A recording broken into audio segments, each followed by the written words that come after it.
Students, हमारे शरीर में अनेक मेटाबॉलिक एक्टिविटीज़ होती हैं और इन मेटाबॉलिक एक्टिविटीज़ के फलस्वरूप कुछ हार्मफुल टॉक्सिक सब्सटेंस का निर्माण होता है जिनका शरीर से रिमूवल होना अत्यंत आवश्यक है। शरीर से इन टॉक्सिक मटेरियल को रिमूव करने के लिए हमारे शरीर में एक्सक्रीटरी सिस्टम पाया जाता है। हम आज ह्यूमन एक्सक्रीटरी सिस्टम की बात करेंगे। तो बायोकेमिकल जो एक्टिविटीज़ हैं उनमें जो मटेरियल बनते हैं वो सबसे पहली चीज़ है कि वो टॉक्सिक सब्सटेंस रहते हैं जो हमारे शरीर के लिए हार्मफुल रहते हैं, सो इनका रिमूवल ज़रूरी है। दूसरा, ये हमारे शरीर में से आयंस को जो है डिस्टर्ब कर देते हैं, आयन इम्बैलेंस कर देते हैं, ऑस्मो रेगुलेशन में प्रॉब्लम आती है। तो ऑस्मो रेगुलेटरीज और साथ साथ ही हमारे टॉक्सिक मटेरियल का एक्सक्रीशन, ये दो काम जो हैं वो एक्सक्रीटरी सिस्टम के द्वारा किए जाते हैं। तो एक्सक्रीशन क्या है?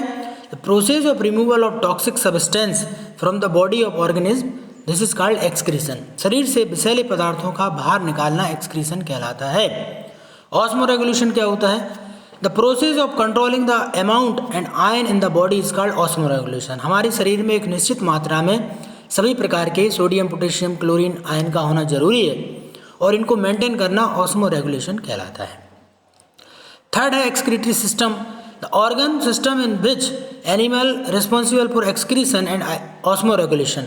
हमारी बॉडी से हार्मफुल सब्सटेंस का एक्सक्रीशन करना और बॉडी के अंदर ऑस्मो रेगुलेशन को मेंटेन करने के लिए एक्सक्रीटरी सिस्टम पाया जाता है। सो एक्सक्रीटरी सिस्टम के बारे में डिटेल से पढ़ेंगे। एक्सक्रीटरी सिस्टम में क्या है? बायोलॉजिकल सिस्टम है, किडनी है, लीवर है, इसके साथ स्किन और लंग्स, ये हमारे शरीर के एक्सक्रीटरी सिस्टम के हिस्से हैं। हम जो भी रॉ मटेरियल यूज़ करते हैं वो दो पदार्थों में विभक्त होता है, या तो वो यूज़फुल मटेरियल होते हैं जो शरीर में यूज़ कर लिए जाते हैं और यूजलेस मटेरियल को शरीर से बाहर रिमूव कर दिया जाता है। मेटाबॉलिक वेस्ट जो यूरिया और कार्बन डाइऑक्साइड के रूप में बनते हैं, इनको एक्सक्रीशन के रूप में शरीर से बाहर निकाल दिया जाता है। ह्यूमन एक्सक्रीटरी सिस्टम की बात करें तो यहाँ पर हम किडनी की बात कर रहे हैं, जिसमें 2 बीन शेप्ड किडनीज हैं, 2 ureters, 1 urinary bladder which collect urine and 1 urethra which remove the excretory substance. Kidney के अंदर हम बात करें तो लेफ्ट और राइट, ये 2 किडनियाँ हमारी, ये राइट साइड की किडनी है और ये लेफ्ट साइड की किडनी है। दोनों ही किडनी में जो ब्लड लेकर जाने वाली ब्लड वेसल्स, उसे रीनल आर्टरी कहते हैं। ये शरीर से ब्लड लेकर किडनी में लेकर जाती है। किडनी इसमें फिल्टर का काम करेगा और इसमें से हार्मफुल सब्सटेंस को रिमूव करके और यूरिन के रूप में यहाँ पर कलेक्ट हो जाएगा, जिसमें ये शरीर से बाहर यूरेथ्रा के द्वारा रिमूव कर दिया जाएगा। रीनल वेन जो रहती है, रीनल वेन प्योर ब्लड लेकर आती है, यानी इसमें जो है रीनल आर्टरी से कम गंदगी रहती है, कम गंदे सब्सटेंस रहते हैं, क्योंकि हार्मफुल सब्सटेंस को रीनल आर्टरी में जो हार्मफुल सब्सटेंस आए थे उनको छानकर यूरिन के रूप में नीचे पहुंचा दिया गया है। जो ब्लड अब बचता है वो रीनल वेन के द्वारा शरीर में वापस इंफीरियर वेना कावा यानी ब्लड में हार्ट के राइट साइड में पहुंचा दिया जाता है और वहाँ से ये फर्दर आगे सर्कुलेट होगा। किडनी की बात करें तो शरीर में बीन शेप्ड 2 किडनी है। राइट किडनी स्लाइटली नीचे रहती है क्योंकि लीवर के लिए स्पेस देना पड़ता है, और लेफ्ट किडनी थोड़ी सी ऊपर रहती है। 2 किडनी रहती है शरीर में, लेकिन एक किडनी के द्वारा भी व्यक्ति जीवित रह सकता है। 2 इसलिए रहती हैं कि जब एक किडनी काम करना बंद कर देती है तो उसका स्थान जो है वो दूसरी किडनी ले लेती है, वो आकार में थोड़ी सी बड़ी हो जाती है। Kidney excretion and osmo regulation 2 काम करते हैं, और यूरेटर जो है वो यूरिन को शरीर से यूरिनरी ब्लैडर के द्वारा शरीर से बाहर निकालते हैं। यूरेटर 2 हैं जो प्रत्येक किडनी से निकलकर और यूरिनरी ब्लैडर में जाकर यूरिन को कलेक्ट करने का काम करते हैं। यूरिनरी ब्लैडर की बात करेंगे तो ये एक कलेक्शन सेंटर की तरह काम करता है। इसमें जो यूरिन कलेक्ट होती है यूरेथ्रा के द्वारा ये शरीर से बाहर निकाल दी जाती है। किडनी की यदि हम स्ट्रक्चर की बात करें तो सबसे पहली चीज़ है इसमें नेफ्रॉन है। नेफ्रॉन के बाद ये बोमन कैप्सूल स्ट्रक्चर दिखाई दे रहे हैं आपको। हर एक किडनी में कम से कम 10 लाख नेफ्रॉन है, 10 to the power 6, और ये नेफ्रॉन क्या करते हैं, छोटी छोटी यूनिट रहती है, functional unit of kidney, this is called nephron, और ये एक्चुअल फिल्ट्रेशन का काम करती है। बोमन कैप्सूल में अल्ट्रा फिल्ट्रेशन का काम होता है।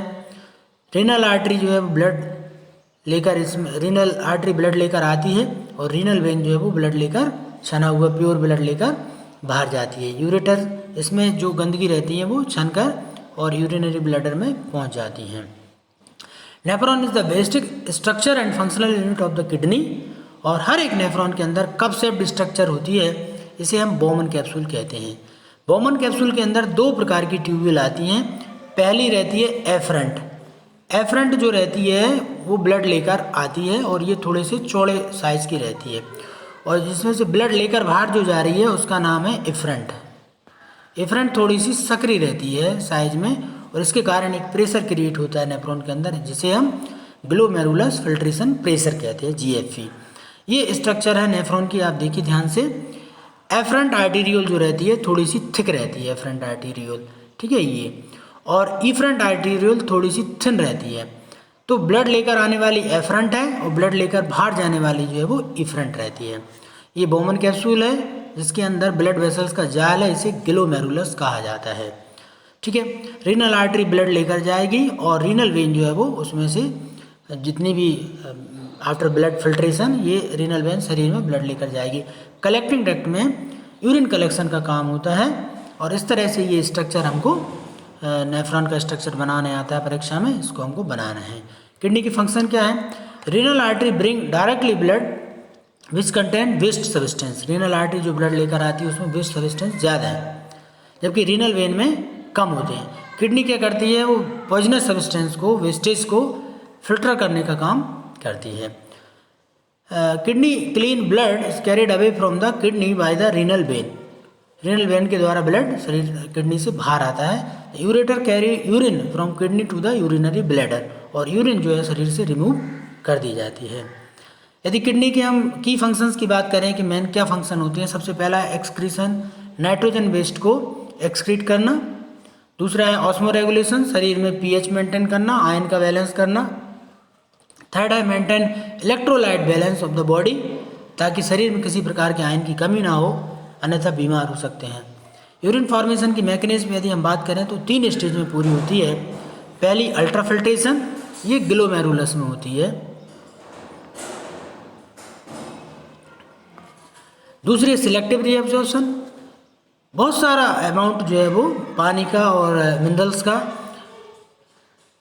अल्ट्राफिल्ट्रेशन के जरिए एक्सक्रीट होता है, और ये यूजफुल सब्सटेंस जिसमें ग्लूकोज भी है, पानी भी है, इनका सिलेक्टिव रीअब्जॉर्प्शन शरीर में होना बहुत ज़रूरी है। नहीं तो क्या होगा, जो यूजफुल सब्सटेंस हैं, हार्मफुल के साथ साथ यूजफुल सब्सटेंस शरीर से बाहर जा सकते हैं, उनको सिलेक्टिव रीअब्जॉर्ब करना जरूरी है। सेकेंड है सिलेक्टिव रीअब्जॉर्प्शन, और जो बाकी बचे कुछ जो हार्मफुल सब्सटेंसेज हैं, वेस्टेज हैं, उनका शरीर से बाहर निकालना, ये कहलाता है ट्यूबुलर सिक्रीशन। ओके, तो सबसे पहले हम अल्ट्राफिल्ट्रेशन की बात करेंगे। First stage is cleaning the blood, इसको हम अल्ट्राफिल्ट्रेशन कहते हैं। अगर इन द ग्लोमेरुलस, ये ग्लोमेरुलस में होता है, ब्लड प्रेशर के द्वारा ये होता है। एफरंट आर्टीरियोल इसमें ब्लड लेकर आती है, और इफरंट आर्टीरियोल जो है वो ब्लड लेकर बाहर जाती है। उसका ल्यूमेन थोड़ा सा सकरा है। ब्लड जब बहुत चौड़ी नली के द्वारा आएगा और सकरी नली के द्वारा जाएगा तो एक प्रेशर क्रिएट होता है, जिसे हम GFP ग्लोमेरुलर फिल्ट्रेशन प्रेशर भी कहते हैं, और इसी में ब्लड जो है वो उसमें से बूंद बूंद करके छन के हार्मफुल सब्सटेंस, वेस्टेज सब्सटेंस वासा रेक्टा में कलेक्ट होते जाते हैं। तो इस तरह से ये अल्ट्राफिल्ट्रेशन की प्रोसेस होती है। ये एफरंट आर्टीरियोल है, देखिए आप, साइज में मोटी है, और ये इफरंट आर्टीरियोल साइज में पतली है।